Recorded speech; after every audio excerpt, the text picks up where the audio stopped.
Héctor, bienvenido, buenas tardes, ¿cómo estás? Gracias por atendernos. Buenas tardes, ¿qué tal? ¿Cómo le va? ¿Cómo anda usted, Héctor? Bien, bien, estoy en un taxi, Sí. yendo de un canal a otro. Ya sé, ya... de modo que hablaremos con las dificultades propias de no estar en un escritorio, ¿no? Correcto, no hay ningún problema.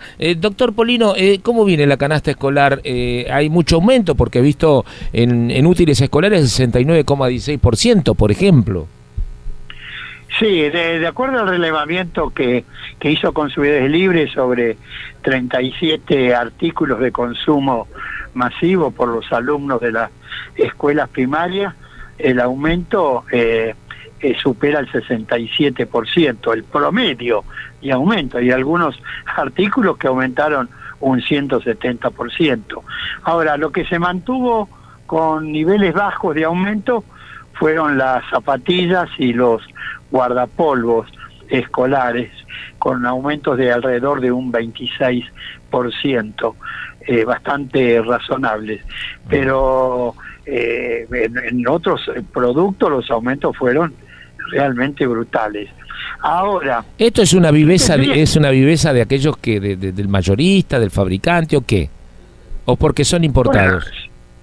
Bueno, hay muchos que son importados de China y otros que son de fabricación nacional, pero usted sabe que hubieron fuertes aumentos en los últimos años como consecuencia de la quita de subsidios parciales y la dolarización de las tarifas de energía eléctrica, claro, de gas natural, las de agua potable, bueno, el transporte público, el transporte, los combustibles que aumentó el valor del transporte de carga, de modo que todo eso aumenta las estructuras de costos y se trasladan a precio. Claro. Y usted sabe que hoy en las estructuras de costos, por la falta de controles existentes, hay un rubro muy importante que se denomina por las dudas, y por las dudas se va remarcando constantemente, y hoy no hay precios de referencia de nada. Claro. Si yo le pregunto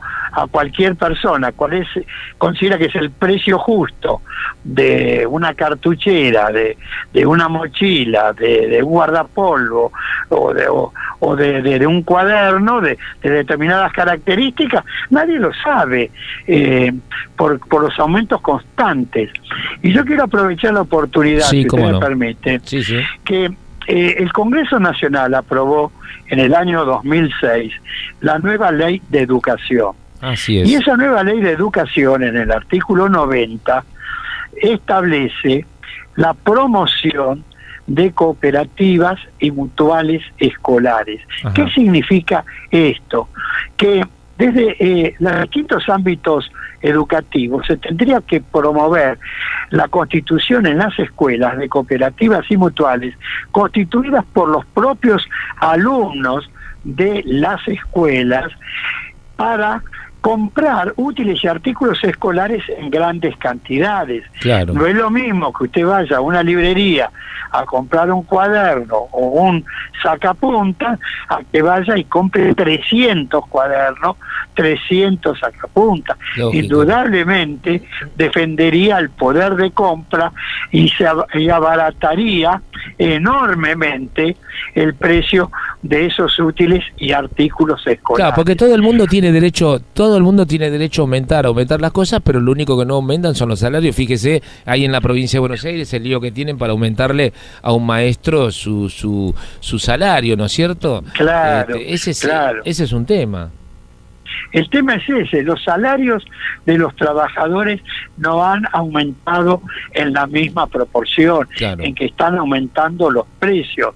Y además, la creación de cooperativas y mutuales escolares también constituye un interesante instrumento pedagógico para formar a la niñez y a la juventud argentina en la práctica de nuevos valores, de nuevos comportamientos auténticamente participativos, democráticos, solidarios, etcétera. De modo que es muy importante la promoción de este tipo de entidades que nada tienen que ver con las cooperadoras, escolares, que es otra cosa, donde está constituida por los padres, los familiares de los alumnos, y tienen como propósito reunir dinero para pintar un aula o calefaccionar una escuela, etcétera. Esto es otra cosa que está muy poco difundida, pero que en la Argentina, sobre todo en el interior del país, tiene una larga y vieja tradición de más de 60 años. Ajá. Doctor, antes que se me baje del taxi, digo, y lo aprovecho porque usted de esto conoce como nadie. Mañana mañana se procede al aumento de todos los medios de transportes. Me refiero al colectivo, al subte. ¿Usted qué piensa? ¿Que está bien eso? O ningún aumento está bien, pero me refiero, ¿cómo lo afronta la gente, no? Claro, y además, porque eso no se discutió en una audiencia pública.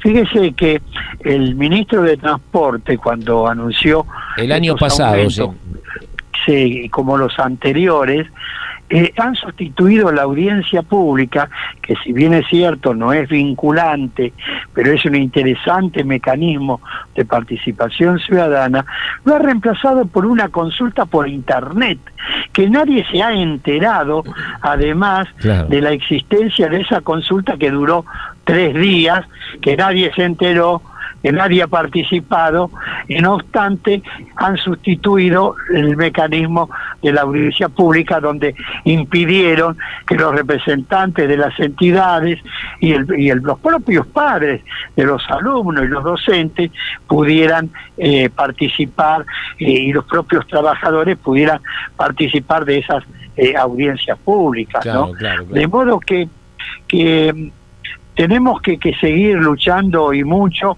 para democratizar la vida política y social argentina.